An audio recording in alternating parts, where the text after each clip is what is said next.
Hola, ¿qué tal? Mi nombre es Laura Y yo soy Jenny. y hoy les vamos a hablar sobre los precursores del funcionalismo en Estados Unidos y el Reino Unido. Espera, Laura, ¿los qué? Los precursores, Jenny, a ver, eran científicos, psicólogos y hasta músicos llegaron a ser. Interesante. ¿Qué te parece si nos tomamos un café y me lo cuentas? Perfecto, acompáñenos. Venga. ¿Qué te parece si nos ponemos a hablar ya de los funcionalistas? Que estoy emocionada y con muchísimas ganas. Perfecto, me alegra muchísimo que te llame la atención. Sí. Les voy a dar un breve repaso sobre el tema de interés de estos funcionalistas. Empezaron a ver la psicología como algo muchísimo más nuevo, una psicología más dinámica, ¿sí? Recordemos que en el siglo XIX estos intereses y preocupaciones Sí. estaban permeados por el clima de la teoría de la evolución de Charles Darwin. Darwin, Sí, exacto. me encanta. Vale, ¿qué te parece si le cuentas un poco más a nuestros compañeros sobre Darwin? Porque Perfecto. estoy ahí un poco limitada con él. ¿Sí? Así que no os vayáis, ¿eh? Que lo bueno está a punto de empezar. De acuerdo, Jennifer. Bueno, les voy a hablar de Darwin, uno de los 5 precursores de los que hablaremos a continuación. Darwin nació en Inglaterra el 12 de febrero de 1809. Hizo de los seres vivos el objeto de su obra científica y como aquellos llegó a conclusiones de que lo enfrentaron a la iglesia y el pensamiento tradicional, claramente. Interesante, ¿verdad? ¿Qué les parece si nos adentramos un poco más en la vida del científico más influyente y que tantos aportes nos hizo no solo a la psicología, sino también a la ciencia de la evolución del hombre? Cuando contaba con 22 años de edad, se le presentó la increíble oportunidad de participar como científico, claramente, en la expedición naval del Beagle, que tenía como principal objetivo cartografiar las costas de Sudamérica. Viajó extensamente por Sudamérica y también por Australia, Nueva Zelanda, las Islas Cocos, Mauricio y hasta las Islas Galápagos. En Sudamérica encontró una abundancia de nuevas especies. El viaje que iba a durar 2 años se prolongó hasta 5, un poco largo, ¿no? Y fue clave para su posterior obra científica, ya que le permitió recoger todo tipo de materiales y realizar numerosas observaciones que servirían de base a su teoría de la evolución más adelante. Pues Lau, me parece súper interesante todo lo que hizo Darwin en las Islas Galápagos, Australia, Nueva Zelanda, Sudamérica. Es muy, muy interesante. Pero ¿qué te parece si ahora les cuentas a nuestros compañeros un poco más de Darwin y la psicología? Un poco sus aportes. ¿Qué te parece? Perfecto, me encanta. Pues Jennifer, ¿cómo te parece que quería dejarlo mejor para el final? Perfecto. Concluyendo así, que Darwin fue un observador cuidadoso de su propia conducta, de los animales y del hombre. Sí, lo he escuchado. Sí, cuando empieza hablando en su obra El origen del hombre y la expresión de las emociones, utiliza a los animales y el hombre como base para sus experimentos. Estas 2 obras contienen mucho material psicológico, como estudio de las expresiones faciales asociadas con diferentes emociones en humanos y otros animales también. Además, tuvo un gran interés en los locos. ¿En los locos? Sí, de hecho visitó demasiados manicomios. Que no tenía ni idea.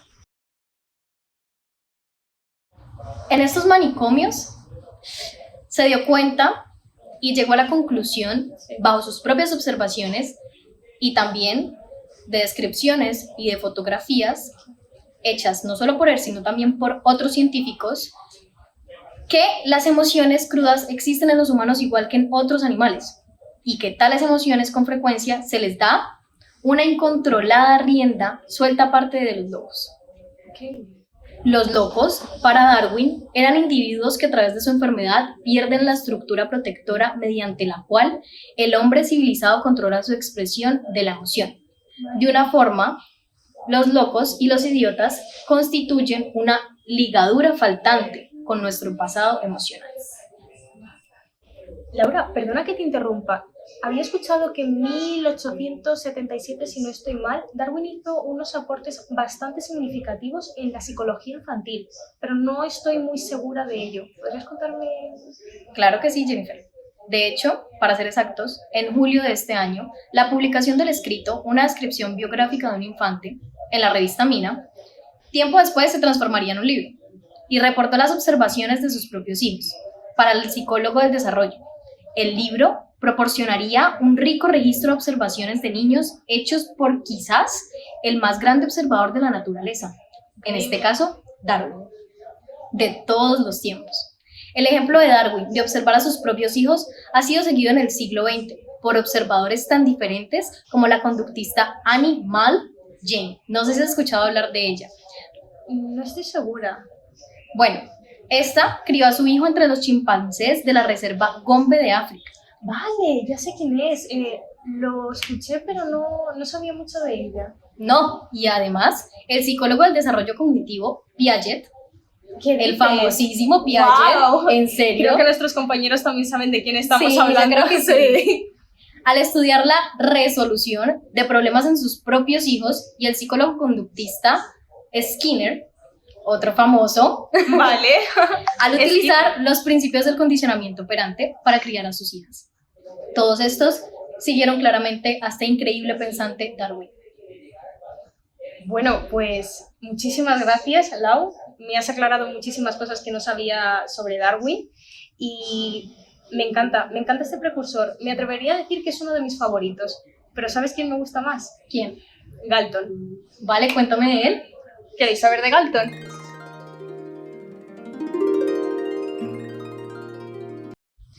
Era familia de Darwin, como antes os he mencionado, y bajo él sentaría sus bases a la biología al refutar el creacionismo y la teoría sobre la evolución de las especies. Darwin fue una gran influencia para Galton. Eran primos, normal.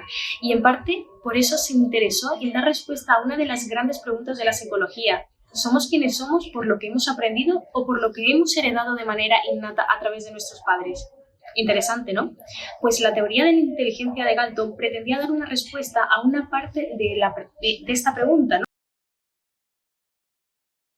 Galton también diseñó una serie de cuestionarios para medir los rasgos y las características de grupos de población que consideraba relevantes, viendo que las personas de supuestamente mejor posición social y económica tendían a dar mejores signos de inteligencia que el resto. ¿Qué pensáis de eso? Le llaman la eugenesia, mejoramiento humano, el cual les mencionaré a fondo más adelante.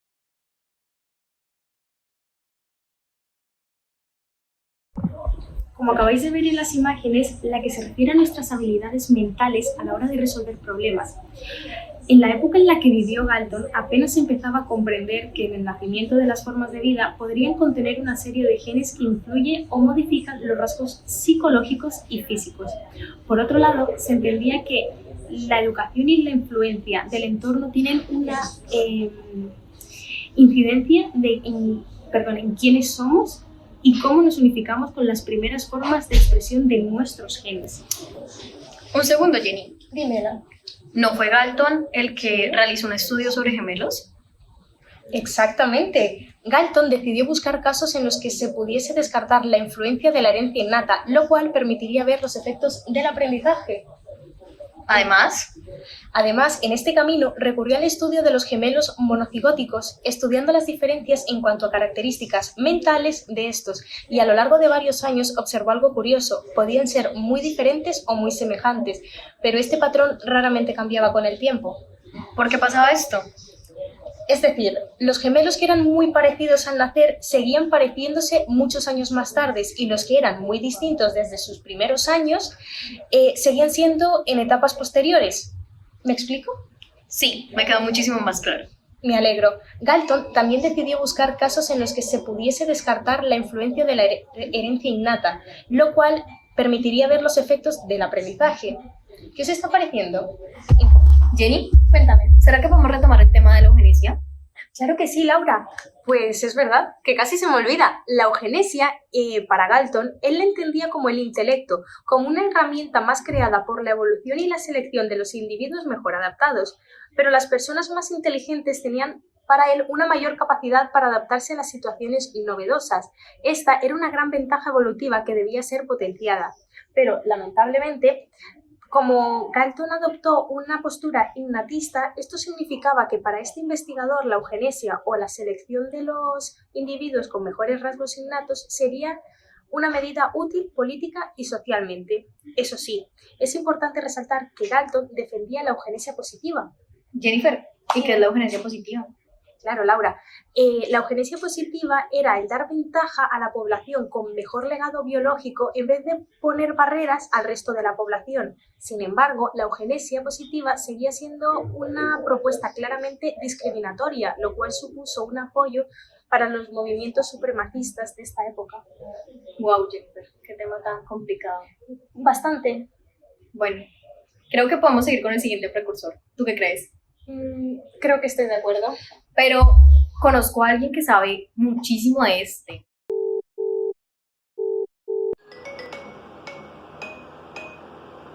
Hola, hola chicas, ¿cómo están? ¿Que quieren que hable sobre Calder? Ok, no hay ningún problema, voy a hacerlo lo mejor que pueda. ¿Cómo están? Me presento, mi nombre es Ana Melissa y las chicas me llamaron para que les hable sobre nuestro último precursor funcionalista, el cual es James McKim Cattell.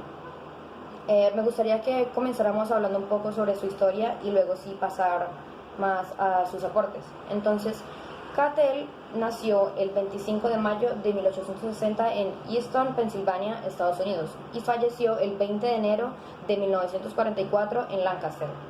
James McKim Cattell fue el primer profesor de psicología en los Estados Unidos y enseñaba en la Universidad de Pensilvania. Durante sus primeros años, la psicología se consideraba una ciencia menor e incluso muchas veces se le tildaba de pseudociencia. Y a Cattell, de hecho, se le atribuye el haber contribuido a consolidar la legitimidad de la psicología como ciencia, gracias a sus enfoques y métodos cuantitativos. Además, fue el fundador y editor de varias revistas muy importantes, incluyendo The Psychological Review. Cattell era el hijo mayor de una familia adinerada de Pensilvania y su padre William era un ministro presbiteriano que luego se convirtió en presidente de Lafayette College. Su tío era Alexander Gilmore Cattell, senador de Estados Unidos por Nueva Jersey. Cattell asistió a Lafayette College a los 16 años, donde estudió literatura inglesa. Más tarde se graduó con una maestría. Después de visitar Alemania para realizar estudios de posgrado, Cattell conoció a Wilhelm Wundt, el cual, como es sabido, es quien se conoce como el fundador de la psicología, y ahí desarrolló un interés en la psicología. Luego de una breve temporada estudiando en la universidad, él regresó a Alemania para servir como asistente de Wundt. También publicó la primera disertación de psicología de un estadounidense. Cattell obtuvo su doctorado en 1886 y se convirtió en profesor en la Universidad de Cambridge. Luego regresó a los Estados Unidos para enseñar psicología en la Universidad de Pensilvania y posteriormente en la Universidad de Columbia. En 1895 se convirtió en presidente de la APA, la Asociación Americana de Psicología. Y más tarde, Cattell fue despedido de su puesto en Columbia por su oposición pública a la participación de Estados Unidos en la Primera Guerra Mundial. Tiempo después ganó una demanda contra la universidad y con el dinero que le otorgaron los tribunales, fundó la Corporación Psicológica con Edward Thorndike y Robert Woodward. La corporación fue uno de los mayores creadores y administradores de pruebas mentales. Y bueno, ahora hablaremos sobre sus contribuciones a la psicología. Pues les cuento. Al principio de su historia, la psicología, como les había comentado antes, se consideraba una ciencia menor. Entonces, como explicó Cattell en su discurso de la APA de 1895, donde habló de la lucha por la existencia que se obtiene entre las ciencias, la psicología estaba ganando terreno continuamente. El crecimiento académico de la psicología en Estados Unidos durante los últimos años es casi sin precedentes. Y la psicología es una asignatura obligatoria en el plan de estudios de pregrado, estamos hablando pues para ese contexto, y entre los cursos universitarios. La psicología rivalizaba con las otras ciencias líderes en el número de estudiantes atraídos y en la cantidad de trabajo original realizado. Atención que esto es muy importante. Él fue fundamental en el establecimiento de varias revistas, como les había comentado antes, de psicología sumamente importantes. Aparte de la de Psychological Review, tenemos la Science y Popular Science Monthly, que más tarde se convirtió en Popular Science. Y algo con lo que quedamos que es muy importante es que Cattell es el primer profesor de psicología de Estados Unidos y ayudó a establecer la psicología como una ciencia legítima. Muchas gracias por su atención. Muchísimas gracias, Ana. Toda la información que nos acabaste de dar nos parece súper importante y súper pertinente para lo que vamos a hablar a continuación. ¿Y a vosotros qué os ha parecido? Pues Jennifer, a mí desde luego me encanta muchísimo William James. ¿De veras? La verdad sí. Cuéntanos sobre él. Vale. Pues no solo fue reconocido como el primer psicólogo de Estados Unidos. ¿Ah, no? No, la verdad, también tuvo una reputación internacional y en Europa además. Vaya. Fue considerado por muchos como el padre de la psicología estadounidense. Pero antes de continuar hablando sobre James como psicólogo, les quiero contar un poco sobre sus inicios, quién fue, y estoy segura de que les va a encantar. La vida de William James empezó como la de cualquier representante de las clases altas americanas. Nació en el año de 1842, en Nueva York, y en el seno de una familia acomodada. En definitiva, William James tenía todo para convertirse en una persona muy bien posicionada. En 1864 empezó a estudiar medicina en nada más y nada menos que en Harvard. Vaya, solamente, ¿eh? Sí, una serie de paréntesis académicos y complicaciones de salud hicieron que no terminase sus estudios hasta 1869. Y de todas formas, nunca llegó a ejercer como médico. Ah, ¿no? No, la verdad, nunca llegó a ejercer lo que estudió. Había otro ámbito de estudio que llamaba su atención, el binomio formado entre la filosofía y la psicología. Estas son dos disciplinas que en el siglo XIX aún no se habían separado del todo y que por aquella época estudiaban los asuntos relacionados con el alma y el pensamiento. Pero, Jennifer, ¿sabías que no solo no fue reconocido en Estados Unidos como el primer psicólogo? Ah, ¿no? No, sino que James también tuvo una reputación internacional y en Europa. Lo mencionaste al principio. Vaya. Exacto. Y fue considerado por muchos como el padre de la psicología estadounidense. Ahora sí, lo que queríamos escuchar. La psicología y James. Sí, exacto. En 1873, William James regresó a Harvard para impartir clases de psicología y filosofía. Ciertas cosas habían cambiado desde que se licenció en medicina. Sin embargo, a pesar de no haber asistido a clases de filosofía, los temas por los que se interesó eran de todo el tipo de los que habían marcado los inicios de la historia de los grandes pensadores. Interesante. La verdad, demasiado. Como no podía fundamentar sus estudios en investigaciones anteriores en psicología, porque esta aún no se había consolidado, en estudiar la consecuencia y los estados emocionales. Esto es, dos temas universales e íntimamente ligados como la filosofía y nada más y nada menos que la epistemología. Oh, Sí, os suena, ¿verdad? yo creo que sí un poquito. Al estar presentes en nuestras formas de interactuar con el entorno. Además, el primer gran reto de James fue explicar lo que es la conciencia en términos filosóficos, para que después podamos poner un poco a prueba sus mecanismos de funcionamiento y sus fundamentos comprobables. ¿Sabías que también logró aproximarse a una idea intuitiva? Algo había escuchado. Bueno, pues esta idea habla de que, aunque no del todo es exhaustiva, de lo que la conciencia está trazando una analogía entre esta y un río, ¿cierto? Se trata de una metáfora. Básicamente, esto implicaba reconocer que en la conciencia hay poco o nada que sea sustantivo, es decir, que pueda ser aislable y almacenable para su estudio, ya que todo lo que pasa por esta está ligado al contexto. Lo único que permanece en esta corriente es la etiqueta que queramos ponerle para definirla. Básicamente, nuestras consideraciones sobre ella, pero no la cosa en sí misma. Y a partir de esta reflexión, James llega a una conclusión muy clara. ¿Sabes cuál era esta? Nada, cuéntame. Vale. Pues la conciencia no es un objeto, sino un proceso. Ok. Del mismo modo que el funcionamiento de un motor no es en sí algo que exista separado de la máquina. Y así, una vez hechas estas consideraciones básicas sobre lo que es y lo que no es la conciencia, James pudo empezar a considerar y proponer mecanismos concretos por los cuales, claramente, nuestros flujos de pensamiento guían nuestra conducta. Wow, ¿no? Bueno, dicho lo anterior, Jennifer y ustedes allá en casa, ¿tienen alguna pregunta? Pues Lau, yo no sé mis compañeros, pero yo tengo una pregunta. Vale, cuéntame. Es acerca de la teoría de James Lange. Ok, pues esta teoría me parece muy interesante en lo personal. ¿Sí? Esta teoría fue ideada por Carl y por James casi a la misma vez, y según la cual dice que las emociones aparecen a partir de la conciencia de los propios estados fisiológicos. Te voy a dar un ejemplo súper sencillo. Por favor.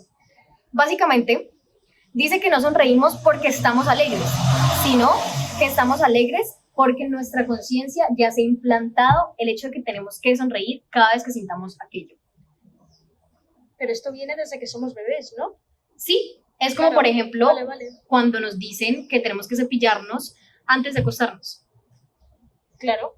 Otro ejemplo súper sencillo para que lo entendamos mejor.